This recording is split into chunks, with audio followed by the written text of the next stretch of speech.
گھر خالی ہو تو سلام کسے کریں؟ اکثر لوگ یہ سوچ کر خاموشی سے اندر چلے جاتے ہیں اور بہت بڑی خیر سے محروم ہو جاتے ہیں۔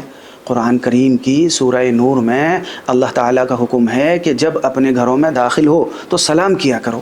یہ اللہ کی طرف سے ایک بابرکت اور پاکیزہ تحفہ ہے۔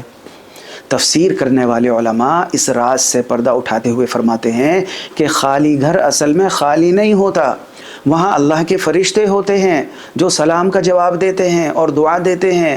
حدیث کے مطابق سلام کرنے سے شیطان گھر سے محروم ہو کر بھاگ جاتا ہے اور اس گھر پر اللہ کی رحمت اور برکت نازل ہوتی ہے۔ حضرت ابن عمر رضی اللہ عنہما جب بھی کسی ایسے مکان میں جاتے جہاں کوئی نہ ہوتا تو بلند آواز سے اس طرح سلام کرتے: السلام علینا وعلی عباد اللہ الصالحین۔ اب چاہے خالی گھر میں اس طرح سے سلام کریں جس طرح یہ نبی کے صحابی کیا کرتے تھے، یا ایسے ہی سلام کریں جیسے عام طور پر کرتے ہیں سب لوگ۔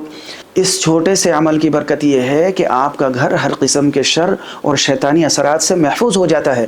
اس لیے تنہا ہوں یا محفل میں سلام کی اس خوبصورت سنت کو کبھی نہ چھوڑیں۔